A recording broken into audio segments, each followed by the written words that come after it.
Rights team. And today I'm going to talk a bit about what's been happening to our human rights online, what we can do about it, and how ranking digital rights fits into that ecosystem of advocacy. So Ranking Digital Rights is a nonprofit research initiative. We work with an international network of partners to set global standards for how companies in the information and communications technology sector should respect freedom of expression and privacy. We also then rank 22 of the world's most powerful internet, mobile, and telecommunication companies on how transparent they are about their policies that affect users' rights. So as you can see on the slide, this is a map of the 22 companies that we ranked in our most recent index, which we released in April of this year. So first, let's talk about what's going on with our human rights online. This is a screenshot of the congressional testimony with Mark Zuckerberg, where he came to testify in front of Congress about what had happened with the Cambridge Analytica scandal this past spring. So we've all seen the news, right? Over the past year or two, there's been increasingly bad news about when it comes to our rights to privacy and freedom of expression online. This is one of the most recent examples where the CEO of Facebook was called before Congress to talk about how his company had mishandled the vast amounts of user information that it collects about us, which had allowed the data of 87 million Facebook users to leak to Cambridge Analytica and be used for political targeting during several elections. We've also seen disruption of elections in other ways. So according to Freedom on the Net's 2017 report, online manipulation and disinformation tactics had a role in elections in at least 18 countries from 2016 to 2017. So you can see in the slide, they measured the prevalence of these tactics in different countries included in their report, things like pro-government media or paid online commentators, the use of political bots, and then also dissemination of fake news around elections. This is something that we're seeing increase over the past few years. And then, of course, the data breaches. 2017 was a huge year for data breaches. We learned in the case of Yahoo that all 3 billion Yahoo accounts had been affected by the data breach at that company. We've also seen data breaches from Equifax, from Uber, from other companies. So this is increasingly a problem for the health and the security of the internet. And then lastly, we've also seen censorship of human rights related content. So there's been a number of articles about making headlines about human rights activists and others documenting evidence of crimes against humanity and other human rights abuses, and then that content disappearing from platforms like YouTube, where it might be gone forever and won't be able to be used in criminal cases or advocacy campaigns, and other important means of addressing the human rights abuses in these conflicts. So those are just a small sample of the issues that we're seeing making headlines over the past few years. There are many more other issues going on that could take up a whole talk. But these are kind of some of the big headlines that we've all seen. And what these all have in common is that in each case, the decisions that companies make have an impact on how users are able to exercise their rights. So at this point in time, given both the increasing power of global tech and telecommunication companies and the numerous documented cases in which these companies are infringing on users' rights, the question we have is, how do we create an online environment where our human rights are actually protected? So I'm going to talk a little bit about ranking digital rights and kind of what our theory of change is when it comes to this question. We take a particular approach to this. So as I mentioned earlier, we evaluate 22 of the world's most powerful internet and telecommunication companies on how transparent they are about their policies and their practices that affect users' rights. So you can see here's a map of the top social networks in each country as of January 2018. So all the blue countries are where Facebook is the top social network that people access on a regular basis. In Russia, you can see the kind of tan color is for VKontakte. They're sort of, some people call it the Facebook-like equivalent in Russia. Qzone in China, and then others around the world. But you can see that Facebook kind of dominates a lot of the map here. And then similarly, top websites that are accessed across the world. The light blue is all Google. And then we have in the light orange color is Baidu, VK again at the top, and then YouTube in some of the grayish pink countries you can see. So we look at the 22 companies that have kind of the biggest footprint globally. That's how we determined which companies to include in our index. And so we evaluate these companies by creating a methodology, which is essentially a set of 35 benchmarks. And we research how well companies' public disclosures meet these benchmarks. Our research goes through 7 steps of review and verification, including a step where we share our preliminary findings with the companies themselves so they have an opportunity to respond to what we found and ask clarification questions about what it is that we're measuring. And then we then publish an annual index with top-level findings, and we release a public data set which has all the data that went into the rankings. So where do these standards come from? We created this methodology. It has a set of benchmarks. What's the basis for our methodology? So one of the founding frameworks for our project is the United Nations Guiding Principles on Business and Human Rights. These are a set of 31 principles that were adopted by the United Nations Human Rights Council in 2011, and they affirm that just as governments have a duty to protect human rights, companies also have a responsibility to respect human rights. So these principles include things like companies should avoid causing or contributing to adverse human rights impacts. They should seek to prevent or mitigate these adverse human rights impacts. They should make policy commitments, conduct human rights impact assessments, and also provide access to remedy in cases where human rights have been infringed upon because of the company's actions.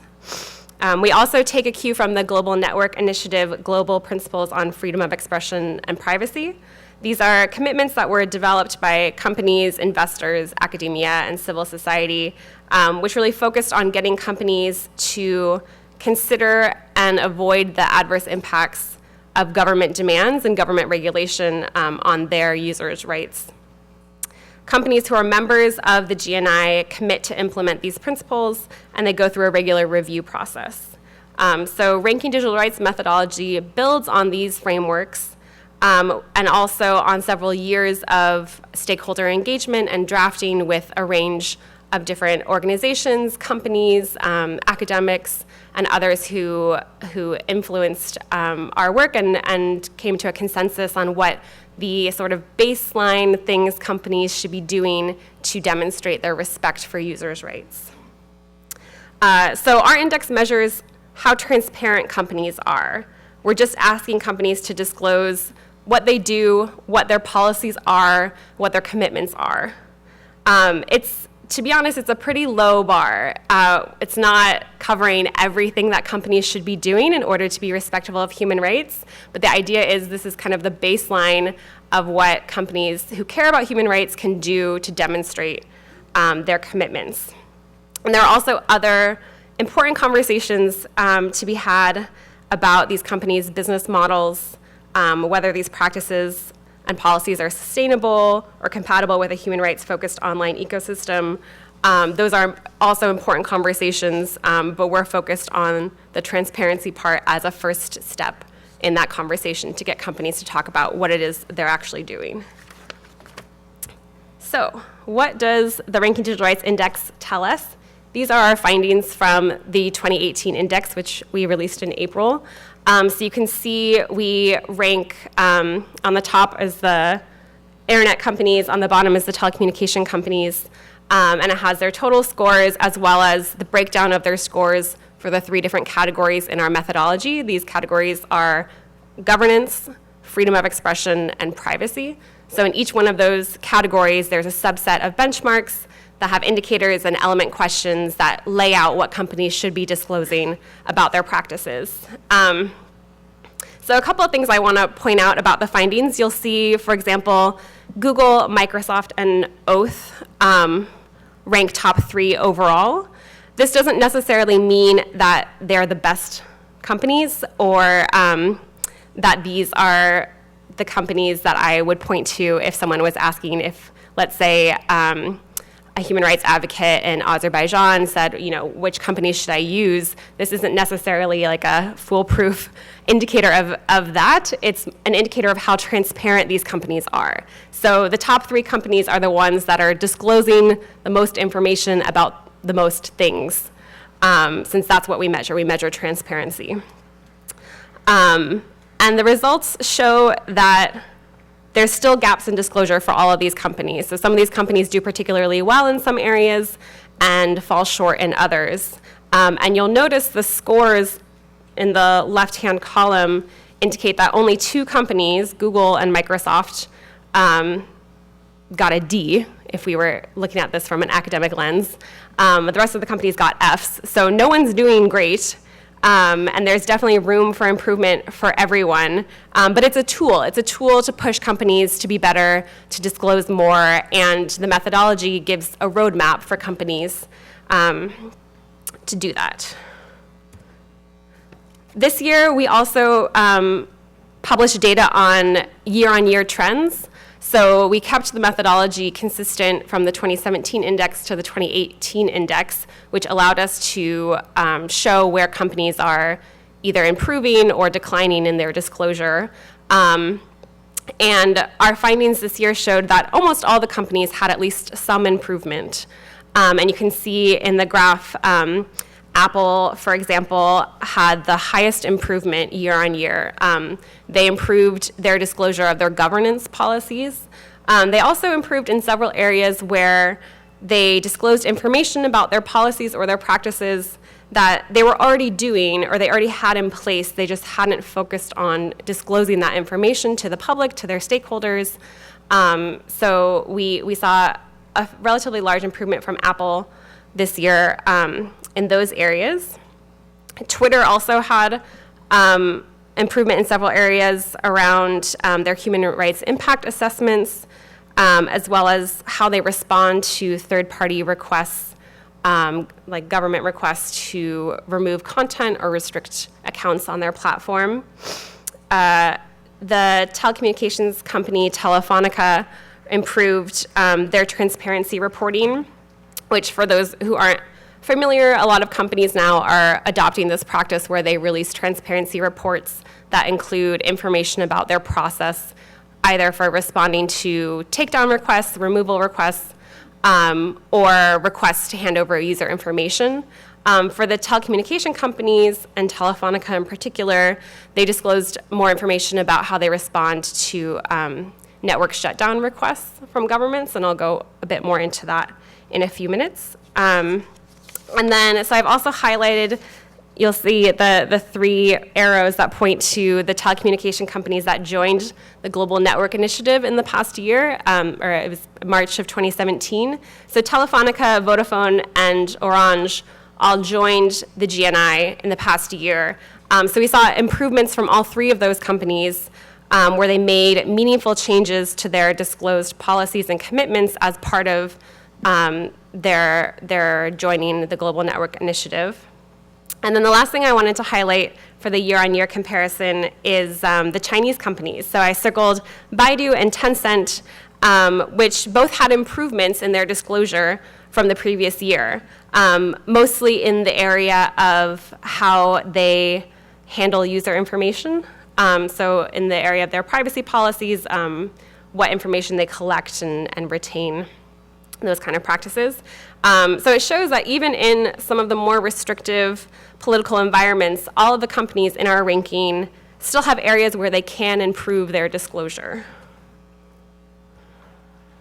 Another one of the areas where we've seen improvements from the 2017 index to the 2018 index is companies' role in policing content or accounts on their own platforms. So this graph shows a number of indicators or benchmarks in our index that measures companies' disclosure of their policies for policing content. So it includes the first two, which have to do with their own terms of service enforcement, and then the others have to do with their responses to government requests or third-party requests to remove content or restrict accounts on their platforms. So we're seeing slight improvements across the board in this area, but again, there's a lot, there's still relatively low scores across the board. We have seen more improvements on indicator F5, which is specifically about the process for responding to third-party requests. We've seen less improvement from companies around their process for enforcing their own rules. This is something that the broader civil society community has been pushing companies to be more transparent about for several years, and we're seeing slowly better disclosure in that area, but only from certain companies who are, I think, getting pressured the most. And then finally, one area I wanted to point out was our indicator F4, which is data about terms of service enforcement. This is an indicator that has really lagged over the past few years and is still lagging. You can see it's the lowest bar in this chart.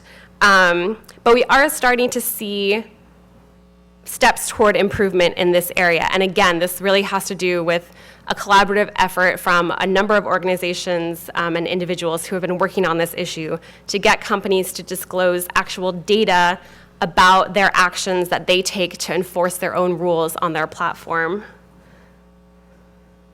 So, well, I'll go back for a second. So disclosure on F4 has been very low for the past few years. The slight increases that we've seen have mostly been anecdotal. So companies will publish like a blog post saying, in these few months, we removed over 1 million accounts for like extremist activity or something like that, but not comprehensive data by any means. So just in April, we started to see a few companies make big strides in this area. This was after our data we stopped our research cycle, so this will be taken into account in the next research cycle. But we saw Google released a report for YouTube where they broke down data for that provides much more information about how much content they're removing, by what method they're removing this content, how it's being flagged or how it's coming to their attention, and then for what reasons, so what type of content is being removed. So we saw this from YouTube, and then I think a week later, Facebook also released a report of a similar nature talking about giving data about how they enforce their community guidelines and their terms of service. So this will be taken into account in the next cycle of our research. We're really excited to see companies start to disclose this kind of information in a similar way that they disclose information about government requests to remove data. We also need to know what they're doing, how they're policing content on their own platforms. So we've seen some improvements, but there are also significant gaps in disclosure, and these gaps can sometimes serve as warning signs or areas to focus our advocacy. So one area that I'd like to point out is what we call our user information questions. So these are a set of 7 privacy indicators that measure how transparent companies are about how they handle your user information. So things like, what user information did they collect? What user information do they share? Who are they sharing it with? How long are they retaining this information? Do you have any control over what they're collecting, what they're doing with your user information? So on these set of questions, we've seen, despite some improvements from a few companies, the average scores are still quite low. The highest score is 56 out of 100. And this is a really important issue for a lot of us. It's also very much related to the Cambridge Analytica scandal. And you'll see that Facebook's disclosure in this area is worse on many of the indicators compared to other companies. But no one is doing particularly well here. So Facebook kind of came under the fire for good reason, but it's also a broader trend that we should be concerned about how little these companies are disclosing about how they handle our user information. People don't really know what companies are doing with our user information, and that's because companies aren't clear about it. They are not really disclosing their practices very clearly. But we're anticipating seeing some movement on these indicators over the next year with the GDPR in Europe and how companies decide to comply with that regulation. We might see some movement on some of these indicators, hopefully in a positive direction. Another area that we measure in our index is security oversight. So this includes what companies are disclosing about their practices to keep user data secure. Things like, do they have systems in place to limit and monitor employee access to user information? Do they disclose that they're conducting internal security audits? Do they disclose that they're conducting external security audits? And as we can see, again, there are a few companies who are disclosing enough information here, Google and Kakao from the internet companies, and then AT&T as well. But again, the scores across the board are relatively low, and this also relates closely to another indicator in our index, which is about policies for responding to data breaches. As we know, this is a big issue for the security of the internet, for the security of our user information. So we want companies to disclose, in the event that you don't properly secure user information or a data breach occurs, what steps are you going to take to remedy the situation? So we ask that companies disclose that they will notify the relevant authorities, that they'll notify affected users, and we want them to disclose what steps they'll take to address the impact of the data breach on their users. So the first two things are, in many jurisdictions, already required by law. These are things that companies usually have to do anyways, but we're asking they disclose public commitments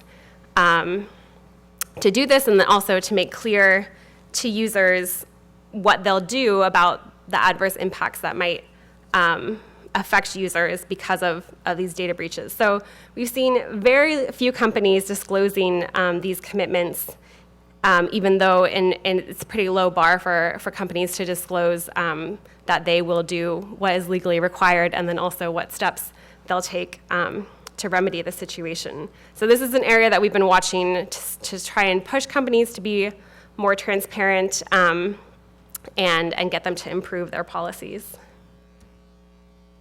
And then finally, we have an indicator on network shutdowns, which pertains to the telecommunication companies that we rank in the index.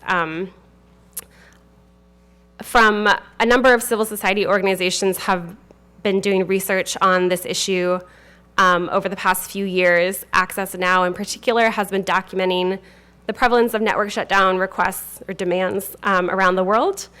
And the number of the instances of network shutdown requests are increasing, and telecommunication companies play a key role in these events.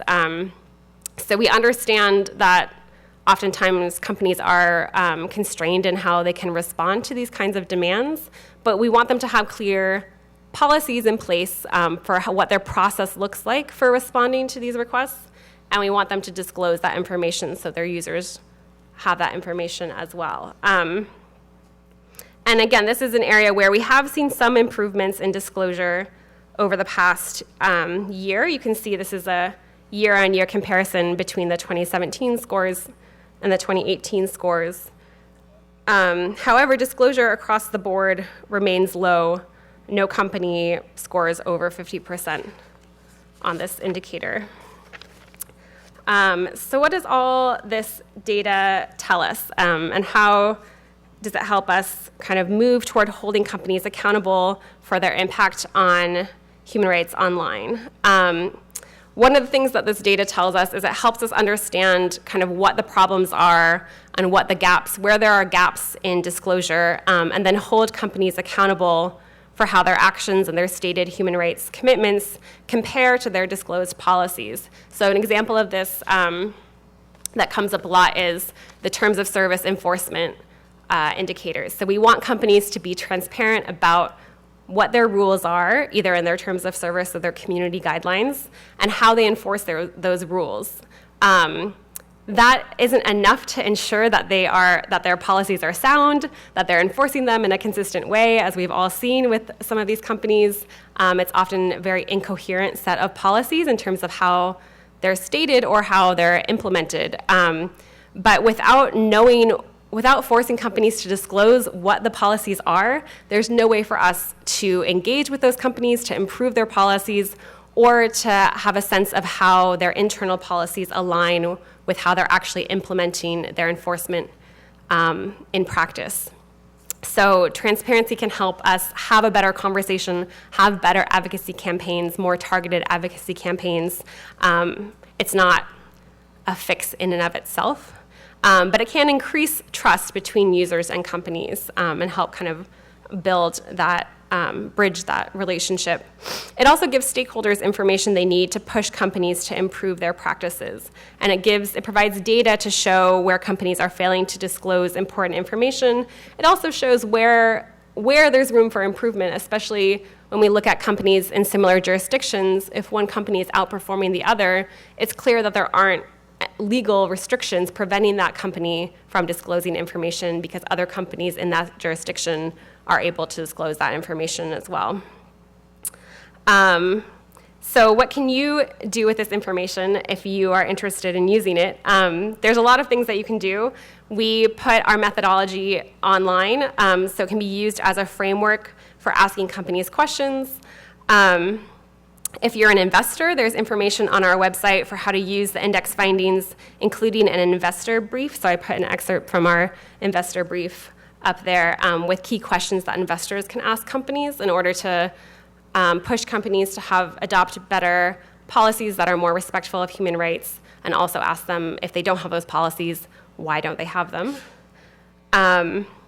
There's also a lot of resources on our website that I wanted to highlight. So if you go to rankingdigitalrights.org/index 2018, you can find the breakdown of all of our rankings for the past year, but there's also a lot of resources in here. So if you go up to the resources tab, that's where you'll find the investor brief. On the second bar at the top, you can click on either companies or services, and that will give you a much more detailed breakdown of how these companies perform on all 35 indicators. You can also see how they compare with other companies, and you can look at the different individual services. So for each company that we rank, we give them an overall score, but for each of those companies, there are a number of services that we evaluate that make up that score. So for Facebook, for example, we look at Facebook, the social network platform. We look at WhatsApp, Facebook Messenger, and Instagram. Okay.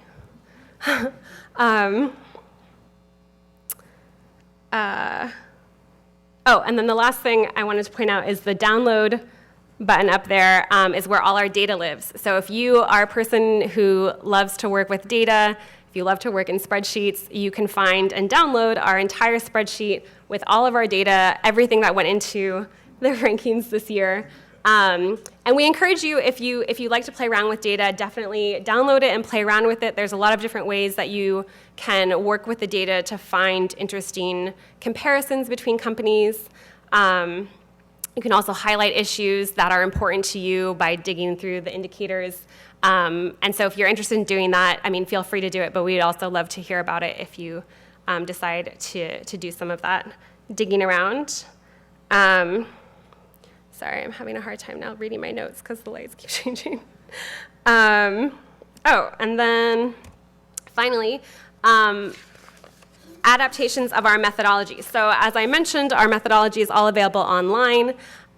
We can't rank and evaluate all the companies in the world because there's like 6 of us on staff. So we can only do so many things, but we encourage others to take the methodology and adapt it to local or regional research projects. We've worked with a couple different groups already who have taken our methodology and applied it to rank either companies that we don't rank or ones in a specific region. So I worked with some folks in New York to look at the different internet service provider options for residents of New York and how transparent they are about their privacy policies. So if you live in New York, you can definitely check that out. It's an interesting report. But we're open to working with other research organizations to do these kind of adaptations in order to get the research out into the world and provide more opportunities for advocacy. So kind of to close, where do we go from here? I think there are a lot of lessons that we can learn from the environmental movement. Other talks have also mentioned this, and it's something that we reference when talking about our methodology. There have been successful examples of pushing companies to do the right thing over years and decades of advocacy, things like public pressure, things like positive, well-written regulation, things like divestment campaigns. We've already seen several investor groups taking a stand against some company practices over the past few months. So there's a lot that we can do, and this is just one part of the equation of the efforts needed in order to hold companies accountable and push for greater transparency. So I think in closing, we need to continue to think about, what kind of future do we want from the online ecosystem, and how do we push for that better future. So thank you, everyone. And I think we have a little bit of time for questions. So if anyone has questions, can go up to the mic in the middle.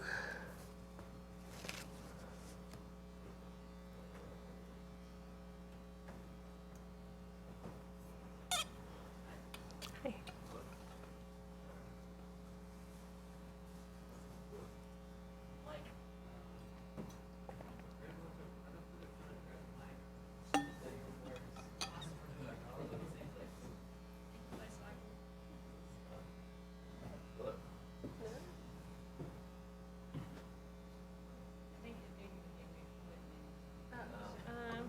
Does this move? No. Shout. I just wanted to ask about the indicators. You mentioned governance. I'm wondering if you could say more about what specifically you're looking at. Sure, absolutely. Thank you. So the question was about our governance indicators and talking a bit more about what we include and what we measure. So the governance indicators measure the company as at the group level. So what policies they disclose about the commitments they make to human rights and how they implement those commitments throughout the company as a whole. So there are 6 indicators in that category. We measure, the first indicator is, does the company make a commitment to respect freedom of expression and privacy as human rights? And we specifically look for language referencing human rights frameworks, because some companies will talk about protecting user information and things like that, but not privacy as a human right. We look at whether there is commitments from different levels within the company to oversee the implementation of these commitments to human rights. So we look at board level, executive level, and management level commitments to oversee the implementation of these human rights policies. We look at human rights impact assessments. So we ask that companies disclose that they conduct regular human rights impact assessments to anticipate whether there might be human rights concerns arising from the rollout of a new service or entering a new market, things like that, and how the services they already have might be infringing on user rights. And then we also look at access to remedy, so which comes from the UN Guiding Principles on Human Rights. Does the company disclose some kind of avenue for users to approach the company, contact the company if they feel their rights have been infringed upon? So those are roughly the indicators that make up the governance section. Any other questions? The mic is back on. Oh, the mic is back on if you want to use the mic.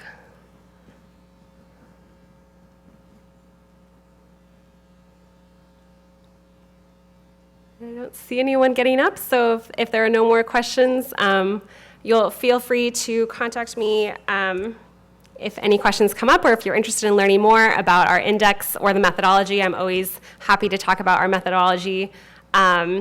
Please check out the index and you can learn more about our findings there. And if no more questions, then I'll wrap it up. Thanks very much.